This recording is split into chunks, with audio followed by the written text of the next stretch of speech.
샬롬 삼국지 9권 18번째. 너희들이 어찌 천하의 큰 일을 알겠느냐. 사마이가 둘을 떠보듯 그렇게 대꾸했다. 그러자 큰아들 사마사가 조심스레 물었다. 혹시 위주가 아버님을 써주지 않는 걸 단식하고 계신 것은 아닙니까? 그러나 둘째 사마소는 달랐다. 빙긋 웃으며 사마이를 대신해 형의 말을 받았다. 그거라면 걱정할 게 없을 듯 싶습니다. 오래전에 아버님께서 천자의 부르심이 이를 겁니다. 그런데 미처 그 말이 끝나기도 전이었다. 갑자기 사람이 달려와 천자의 절을 지닌 사신이 이르렀음을 알렸다. 사마이는 구르듯 달려나가 사신을 맞아들였다. 사신은 위주의 조서를 읽고 그 당부를 전했다.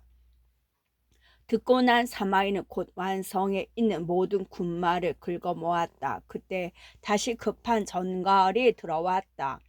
금성태수의 집에서 일하는 사람이 중요한 기밀을 알리겠다며 뵙기를 정합니다.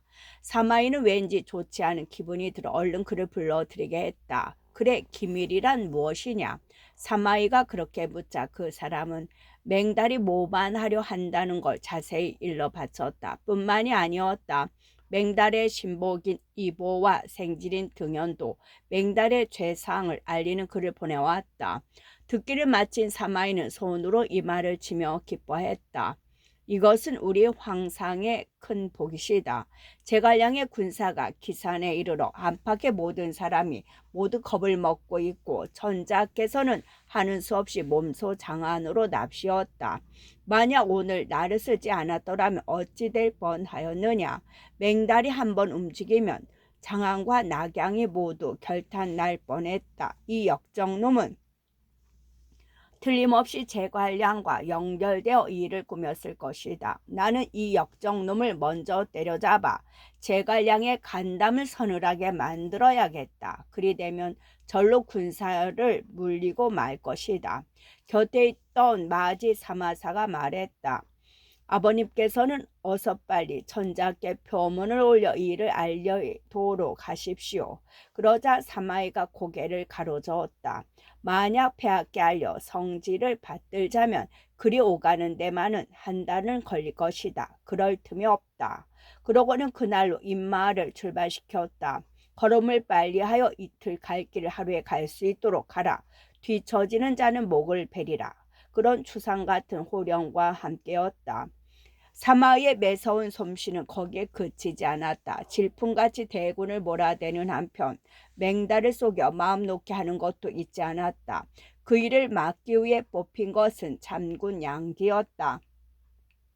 너는 밤낮을 가리지 말고 신성으로 달려가 맹달에게 나와 함께 싸우러 나갈 채비를 하고 있으라고 일러라.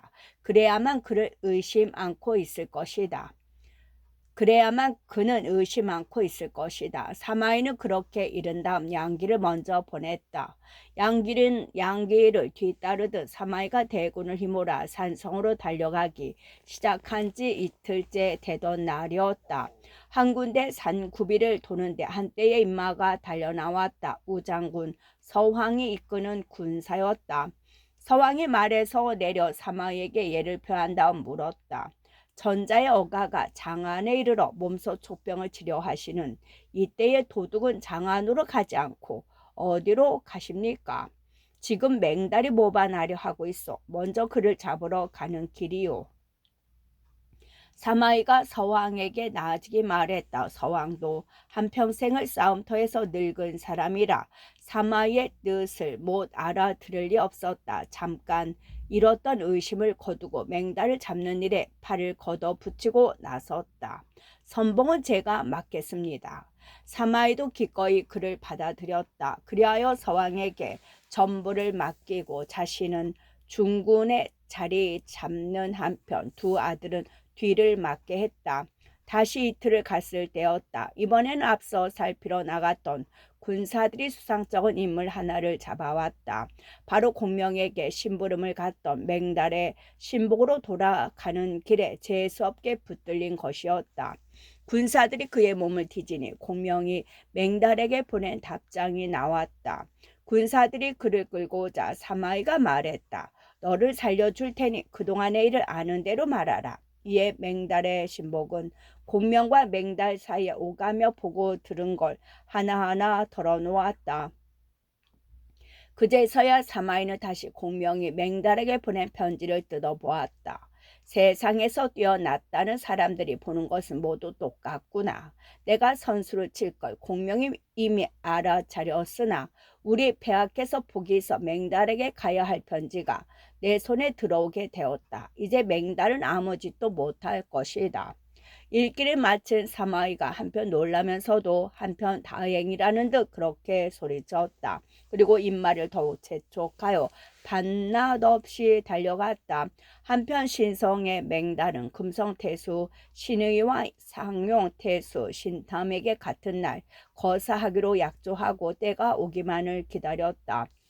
조개에서 달아날 때 함께 데리고 온 사람들이라 깊이 믿고 있었지만 그것도 잘못이었다. 신의와 신탐은 겉으로만 따르는 채 했을 뿐 안으로는 매일 군마를 조련하며 위에 대군이 오기만을 기다리고 있었다. 그때 안에서 후흥에 거꾸로 맹달을 때려 잡을 속셈이었다. 그것도 모르고 맹달은 연일 사람을 보내어서 군사를 내자고 재촉했다. 아직 싸움에 쓸 병기며 군량과 마초가 제대로 마련되지 못했습니다. 군사를 낼 날짜를 정할 만한 저지도 못 됩니다. 조금만 더 기다려 주십시오. 신의와 신탐은 그렇게 핑계를 대 날짜를 끌었으나 맹달은 그대로 믿고 의심치 않았다. 그러던 어느 날이었다. 맹달이 금성과 상용 두 곳 군마가 채비되기만을 기다리고 있는데 문득 사람이 들어와 알렸다. 참군 양기가 왔습니다. 사마이가 보낸 듯합니다. 그 말에 맹달은 얼른 양기를 성 안으로 맞아들였다. 시치미를 떼고는 있어도 사마이가 보냈다는 게 왠지 마음에 걸렸다. 그러나 양기는 그런 맹달의 마음을 한마디로 풀어주었다. 사마 도둑께서는 천자의 조서를 받들어 여러 갈래 군마를 이끌고 족병을 물리치러 나서시었습니다. 태수께서도 거느리신 군마를 모두 모시어 필요할 때는 그리로 보내실 수 있도록 채비해 두십시오. 양기가 그렇게 말하자 맹달은 공연한 거정을 했다 싶었다. 환하게 펴진 얼굴을 슬며 물었다. 도둑께서는 언제 군사를 내신다 하던가. 지금쯤은 아마도 완성을 떠나 장안으로 달려가고 계실 것입니다. 과연 사마이가 재빠르기는 했으나 장안으로 갔다면 일은 모두 자신이 바라는 대로 흘러가는 셈이었다. 맹달은 기쁨을 이기지 못해 속으로 가만히 중얼거렸다. 그렇다면 이제 내 대사는 이루어지겠구나. 그러고는 풍성한 술자리를 마련해 양기를 대접했다. 양기를 성 밖으로 내보낸 뒤 맹달은 곧 신탐과 신의에게 사람을 보내 전하게 했다. 내일 거사하도록 합시다. 모두 기치를 대안으로 바꾸고 길을 나누러 낙양을 치는 것이요. 그런 전가를 보낼 때만 해도 맹달은 벌써 낙양을 손에 넣은 듯한 기분이었다. 하지만 그 기분도 잠시였다. 성 밖에서 티끌이 자욱이 일며 적잖은 인마가 몰려오고 있습니다. 그러나 어디서 온 군사인지 잘 모르겠습니다. 갑자기 그런 급한 전갈이 맹달을 놀라게 했다. 날짜를 내일로 잡아두었으니 신의와 신탐의 군사 일리는 없었다. 맹달은 불안한 마음으로 성벽 위에 올라가 다가오는 군사들을 살펴보았다. 놀랍게도 그들이 앞세우고 있는 큰 깃발에는 우장군 서왕이란 글씨가 벌럭이고 있었다. 그걸 본 맹달은 깜짝 놀랐다. 얼른 적교를 올리게 하고 서왕이 하는 양을 살폈다. 서왕은 말에 탄 채 성박 참호 곁에 이르러 성벽을 올려보며 크게 소리쳤다. 역적 맹달은 어서 빨리 항복하라. 그제서야 맹달은 일이 크게 잘못된 걸 알았다. 일찍이 공명이 일러준 말을 귀담아 듣지 않은 걸 후회하며 싸움을 서둘렀다. 뭣들 하는가 화를 쏘아라. 맹달이 그렇게 소리치자 성벽 위의 군사들이 일제히 서왕에게 화살을 쏘아 붙였다. 공고롭게도 화살 하나가 그대로 서왕의 이마에 꽂히었다. 곁에 있던 다른 장수들이 놀라며 서왕을 구해갔다. 거기 기세가 오른 맹달의 군사들이 더욱 어지럽게 화살을 퍼붓자 위병들도 마침내는 견디지 못했는지 성벽 근처에서 물러났다. 맹달의 싸움의 흐름을 아는 사람이었다. 맹달도 싸움의 흐름을 아는 사람이었다. 그 기세를 타려고 급히 성문을 열고 물러나는 위병을 뒤쫓으려 했다. 그러나 성을 몇 발짝 나서기도 전에 사방이 깃발로 뒤덮이며 위에 대군이 들이닥쳤다. 바로 사마이가 이끄는 본대였다. 벌써 사마이의 본대까지 이른 걸 보자 맹달은 온몸에서 힘이 쭉 빠졌다.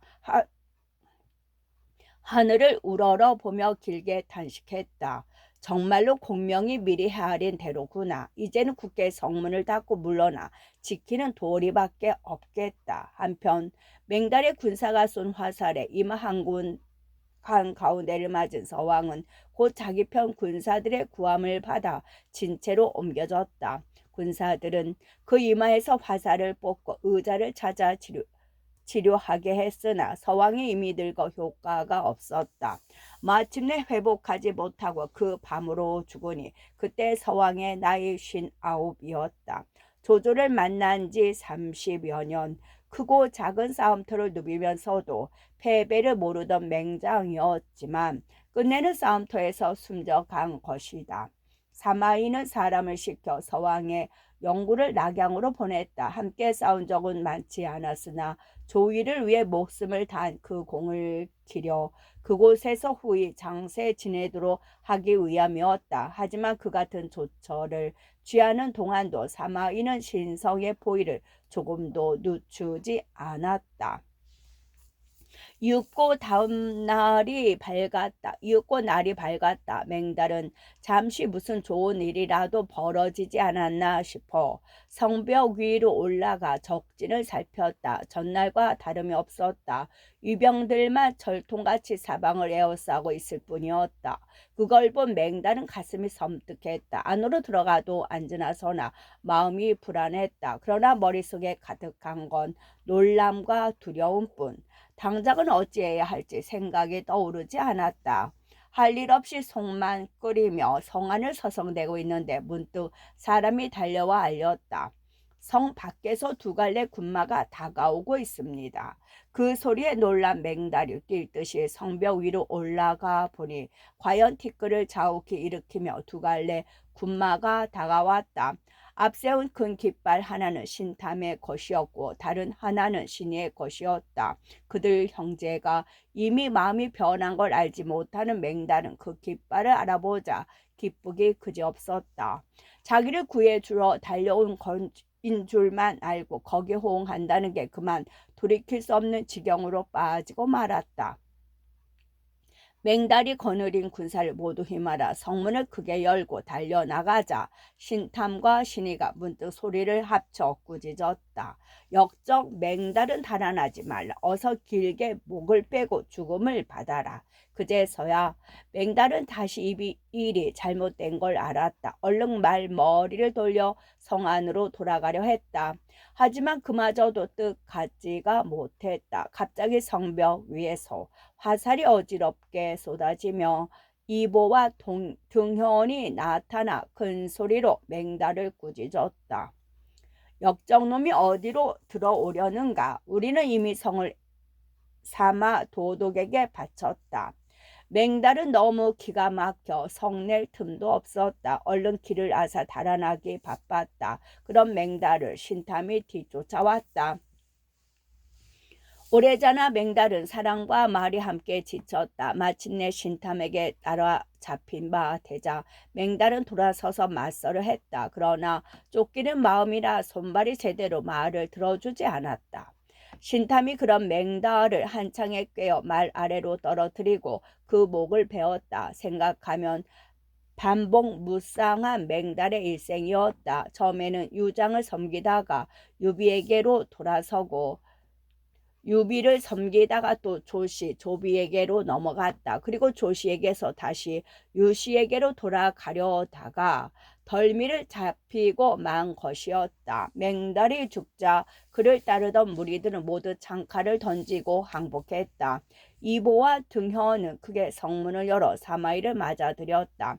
사마이는 놀란 백성들의 마음을 달래준 뒤 위주 조예에게 맹달을 잡은 일을 알렸다. 조예는 몹시 기뻐하며 말했다. 보내온 맹달의 목은 저작거리에 높이 매달아 여러 색의 역적지랑 끝이 어떤가를 보이게 하라. 신이와 신탐에게는 그 공에 알맞은 벼슬을 더하게 하고 사마 중단은 어서 촉과의 싸움으로 나아감이 좋으리라. 신성과 상용은 이보와 등현에게 맡겨 지키게 하면 될 것이다. 이에 사마이는 그대로 따라 장안으로 군사를 이끌고 달려갔다. 거기서 힘을 몰아 한꺼번에 제갈량을 밀어붙일 작정이었다. 장안 성 밖에 진채를 내린 사마이는 홀로 성 안으로 들어가 위조 조회를 배웠다. 조회가 기쁜 얼굴로 사마이를 맞으며 지난 일을 뉘우쳤다. 짐이 잠시 눈이 어두웠던 모양이요. 적의 이간질에 넘어가 경을 멀리 했으니 실로 뉘우쳐도 잃을 길 없구려. 이번에 맹달이 모발을 일으켰을 때 경이 나서서 막아주지 않았더라면 장안과 낙양이 한꺼번에 결단 날 뻔했소. 그러나 사마이는 오히려 잘못을 빌듯 말했다. 신은 신이가 모반의 낌새를 가만히 일러주는 말을 듣고 먼저 폐하께 그 일을 말씀드리려 했습니다. 그러나 그리 오가는데 시간이 걸려 그 사이 일이 그르쳐질까봐 폐하의 가르침을 기다리지 않고 밤길을 달려 맹달을 잡으러 갔던 것입니다. 만약 폐하의 가르치심을 기다리고 있었다면 틀림없이 제갈량의 계책에 빠지고 말았을 것입니다. 그리고 품 안에서 제갈량이 맹달의 밀서에 보낸 답장을 꺼내 올렸다. 그 글을 읽어본 조회는 더욱 감탄했다. 경의 배움과 알문 실로 손자 오자보다 낫구려. 그리고 금으로 만든 도끼를 내리며 덧붙였다. 앞으로도 일이 무겁고 남모르게 재빨리 처리해야 될 것이면 내게 알려 답을 구할 것 없이 경의 뜻대로 처리하도록 하시오. 사마의에 대한 믿음은 그대로 나타낸 말이었다. 하지만 맹달을 잡아 죽였어도 아직 위가 촉을 물리친 것은 아니었다. 멀지 않은 곳에서 중원을 노려보고 있는 제갈량을 두고 작은 성공만 기뻐하고 있을 수는 없는 일이었다. 사마일은 곧 위주 조예의 명을 받들어 밀고 들어오는 조건을 막고자 관을 나서게 되었다. 떠날 무렵 해서 사마이가 조예에게 아뢰었다. 신이 한 대장을 선거하겠으니 서주십시오. 선봉으로 삼을까 합니다. 그게 누구요? 조예가 물었다. 사마이가 얼른 대답했다. 우장은 장합이면 그 일을 맡아낼 수 있을 것입니다. 그러면 나도 한번 써보고 싶소이다. 그러면 나도 한번 써보고 싶소이다. 조회는 그렇게 말하며 장합에게 선봉이 되어 사마이와 함께 촉을 치러 갈 것을 명했다. 그리고 따로 이 신비와 손내에게도 오만 정병을 내주며 어지러운 지경에 빠져있는 조진을 돕게 했다. 한스럽구나 가정의 싸움, 한스럽구나 가정의 싸움. 20만 대군을 이끌고 관을 나선 사마이는 진체를 내리자마자 선봉 장합을 불러 말했다. 제갈량은 평생을 삼가고 조심하는 사람이라 감히 억지스런 일을 하려 들지는 않는구려. 만약 내가 그의 자리에서 군사를 부렸다면 자오곡을 통해 지름길로 장안을 쳐서 많은 시간을 벌었을 것이외다. 하기야 그가 그 길을 고르지 않은 게 꾀가 없어서만은 아니었던 듯 싶소. 다만 혹시라도 실수가 있을까 하여 위태로움과 험함을 무릅쓰지 못했을 뿐이요. 이제 제갈량은 틀림없이 야곡으로 나와 미성을 치려 할 것이요. 그리하면 미성을 빼앗게 되면 군사를 두 길로 나누어 한 갈래는 기곡을 뺏으려 들 것이외다. 하지만 나는 이미 자단에게 글을 보내 미성을 지키게 하였소. 다만 적병이 오더라도 성을 나가지 말고 안에서 버티기만 하라고 시켜두었소.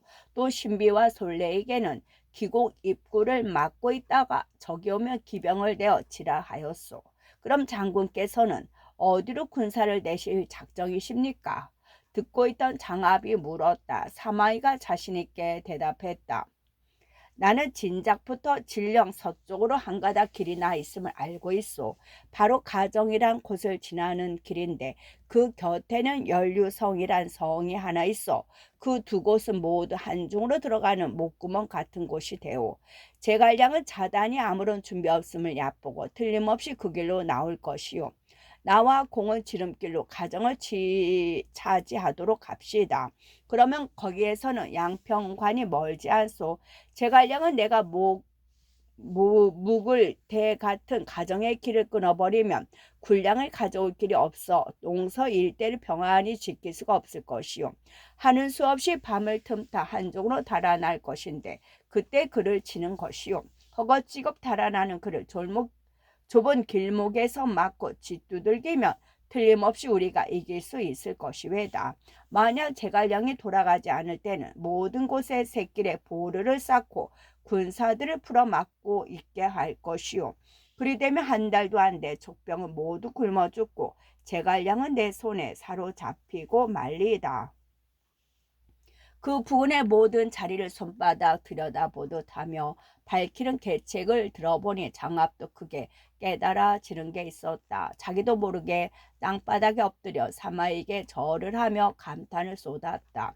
실로 도둑의 헤아림은 귀신 같습니다. 그러나 사마이는 오히려 그때부터 조심하고 불안스러운 얼굴이 되었다. 무거운 목소리로 장압에게 당부했다. 그래도 제갈량은 맹달 따위와는 견줄 수 없는 사람이요. 장군은 선봉으로 앞장서되 결코 가볍게 나아가서는 아니되요. 마땅히 여러 장수에게 알려 그 산 서쪽 길에 숨게 한 뒤 멀리서 조심조심 담지해보고 복병이 없음을 알게 되거든 그때에야 나아가게 하시오. 그걸 게을리하거나 소홀히 했다가는 반드시 제갈량의 계책에 떨어지고 말 것이외다. 장압도 싸움터에서 늙은 사람이었다. 그 같은 사마이의 말을 알아듣지 못할 리 없었다. 분부대로 따르겠습니다.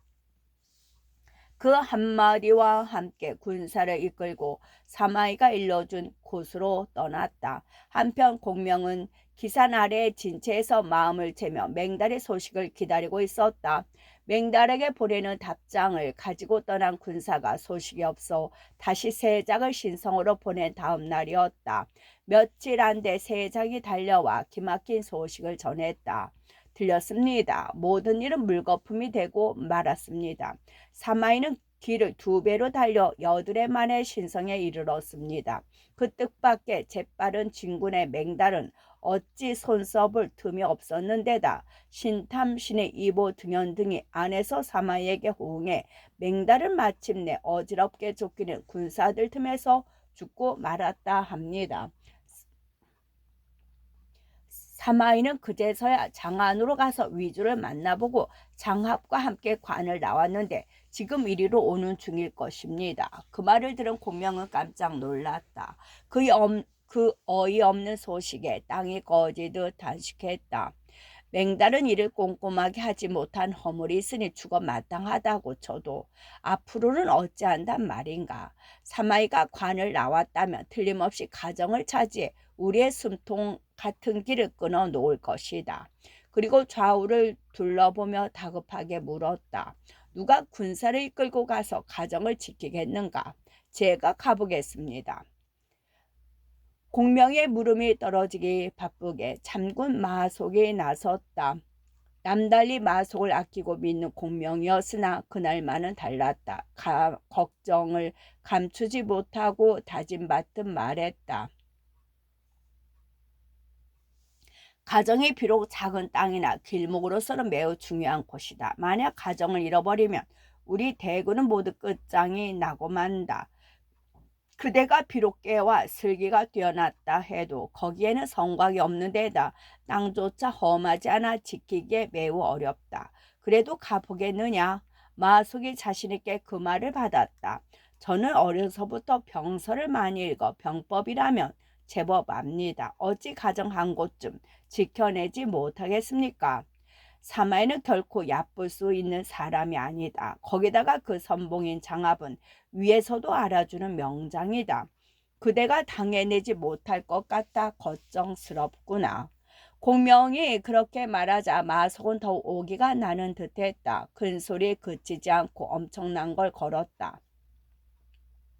사마이나 장합은 말할 것도 없고 조회가 친히 온다 해도 두려울 게 무엇 있겠습니까? 만일 제가 조금이라도 실수가 있으면 저희 집안 모두를 못 빼셔도 원망하지 않겠습니다. 공명이 그런 마속에게 한 번 더 다짐을 받았다. 군중에서는 말장난이 없는 법이다. 알고 있습니다. 군련장을 써두고 떠나겠습니다. 마속이 그렇게까지 나오니 공명도 그를 믿지 않을 수 없었다. 공명이 출전을 허락하자 마속은 제 말대로 군령장을 써서 바쳤다. 나는 그대에게 2만 5천의 가력 뽑은 군사를 주고 다시 상장 한 사람을 더해 그대와 서로 돕게 하겠다. 공명은 군령장을 거둔 뒤 그렇게 말하며 왕평을 불렀다. 나는 평소 그대가 모든 일에 신중함을 알고 있다. 그걸 믿고 특히 그대를 뽑아 이같이 중임을 맡기는 것이니 부디 그대는 삼가고 또 조심하라. 거기서는 반드시 요긴한 길목에 진체를 세워 적병으로 하여금 쉽게 지나지 못하게 하라. 진체가 다 서거든 얼른 그곳에 사방 지형을 그림으로 그려 내게 보이고 모든 일은 반드시 군사를 세워 의논한 뒤 다시 나아가며 결코 가볍게 내딛지 말라. 지금까지 내가 이룬 것은 모두 지킨다면 아무런 위태로움을 겪지 않을 뿐만이 아니라 장안으로 들어서는데 으뜸 가는 공은 그대의 것이 될 것이다. 내 말을 마음에 새기고 또 새겨 부디 저버리지 않도록 하라. 경계하고 또 경계하라. 왕평은 위해서라기보다는 믿고 아끼는 마속을 위해 더욱 간곡해진 당부였다. 왕평과 마속은 공명의 당부가 끝나자 공명에게 절하며 작별하고 가정으로 떠났다. 공명은 아무래도 마음이 놓이지 않는지 다시 고상을 불러 말했다. 혹시라도 두 사람에게 실수가 있을까 실로 걱정된다. 가정 북동쪽에 연류성이란 성이 하나 있는데 산 모퉁이에 좁은 길을 끼고 있어 군사를 머물게 할 만하다. 그대에게 군사 10,000명을 줄 것이니 그곳으로 가서 머물러 있다가 가정이 위태롭거든 달려가서 구하라. 이에 고상은 군사 10,000명을 이끌고 연류성으로 떠났다. 하지만 공명은 그래도 마음이 놓이지 않았다. 사마이가 장합을 데려왔다면 틀림없이 장합을 거기 투입할 것인데 고상은 그 적수가 아니었다. 특별히 솜씨 좋은 대장 하나를 더 뽑아 가정 오른쪽에 묻어두어야만 가정을 제대로 지켜낼 것 같았다. 이에 공명은 위원을 불러 말했다. 고상만으로는 아무래도 마음이 놓이지 않으니 장군도 가보시오. 이끌고 있는 군사들과 더불어 가정 뒤편에 숨어 있다가 저들이 분리하면 나가 도시오. 그러자 위원이 불평처럼 물었다. 나는 전부로서 마땅히 앞장서 적을 쳐부셔야 하지 않겠습니까? 그런데 승상께서는 어찌하여 편안하고 한가로운 곳에 처박혀 두려 하십니까? 공명이 그런 위원을 달래듯 차근차근 일러주었다. 앞장서서 적을 쳐부수는 것은 편장이나 비장들이 할 일이 지나지 않소이다. 이제 장군이 가서 도와야 할 가정은 양평간으로 가는 요충이 될 뿐만 아니라 한중의 목구멍 같은 곳이오. 실로 대임 중에서도 대임이라 할 만한데 어찌 평안하고 한가로운 땅이라 하시오. 장군은 결코 등한히 보아 나라의 큰일을 그르쳐서는 아니되오. 부디 조심하고 조심해 맡은 일을 다하시오. 그제서야 위원은 기쁜 낯빛을 지었다. 거느린 군마를 몰아 공명이 시킨 곳으로 떠났다. 무슨 불길한 예감에서일까? 아니면 큰 싸움을 앞둔 장수의 소심함에서일까? 2번, 3번 만일의 사태에 대비했건만 공명은 여전히 마음이 놓이지 않는 듯했다. 또다시 존과 등지를 불러 영을 내렸다. 이번에는 사마이가 군사를 끌고 나왔으니 지난 날과는 다를 것이오. 두 분은 각기 한 갈래 군마를 끌고 기곡으로 나가 의병이 되시오. 위병을 만나거든 더러는 싸우고 더러는 싸움을 피해 그들의 마음을 놀라게 하는 것이요. 나는 스스로 대군을 이끌고 야곡을 거쳐 미성을 들이칠 것이요. 미성만 뺏으면 장안도 우려 뺄 수 있어. 명을 받은 두 사람 또한 그날로 군사를 이끌고 떠나갔다. 공명은 모든 배치가 끝난 뒤에야 강유를 선봉으로 삼아 야곡으로 밀고 나갔다. 한편 가장 먼저 떠나 가정에 이른 마속과 왕평은 먼저 그곳의 지세부터 살폈다. 한참을 돌아본 마속이 껄껄 웃으며 말했다. 승상은 어찌 그리도 걱정이 많으신지 모르겠소. 이 같은 산골짜기에 위병이 어찌 감히 밀고 든단 말이오. 왕평이 신중하게 그 말을 받았다.